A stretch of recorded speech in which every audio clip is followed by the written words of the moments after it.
மாநிலத்திற்கு மாநிலம் பாஜக மதவாத அரசியலின் வடிவத்தை மாற்றி கையில் எடுக்கும். தமிழ்நாட்டுக்கு வந்தால் முருகனை கையில் எடுக்கிறார்கள். சமூக நீதி என்ற போர்வையில் புகுந்து கொண்டு இந்துக்களையும் இந்து மக்களையும் இழிவாக பேசிய திருமா அவர்களே, நீங்களும் இந்த திராவிட கும்பலும் மற்றும் தீகா வீரமணி கும்பலும் சேர்ந்து பழனி மற்றும் திருச்செந்தூரில் நடத்திய முருகன் மாநாடு பக்தி மாநாடா?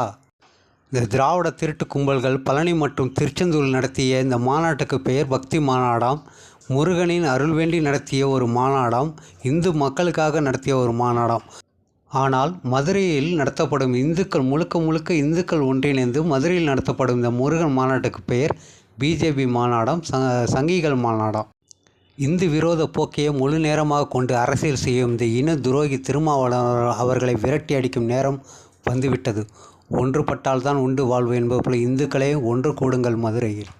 திணறடிப்போம் மதுரையை. திருமாவளவன் போன்றவர்களை சவுக்கால் அடித்து விரட்டவும் தமிழகத்தில் இருந்து. மாநிலத்திற்கு மாநிலம் பாஜக மதவாத அரசியலின் வடிவத்தை மாற்றி கையில் எடுக்கும்.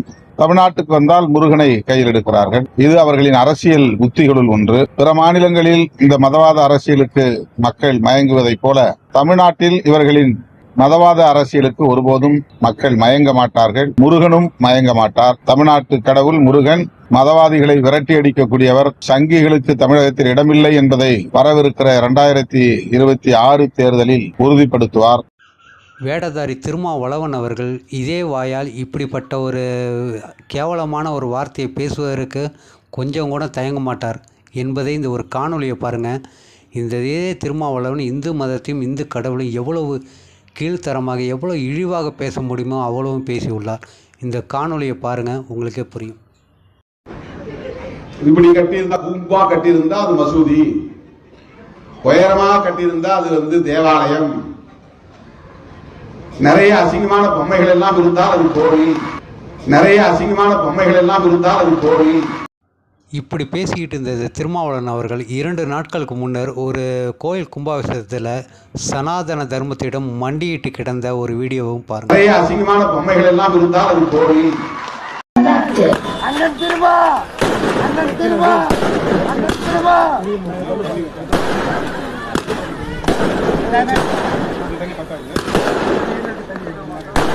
பாருங்க தம்பி,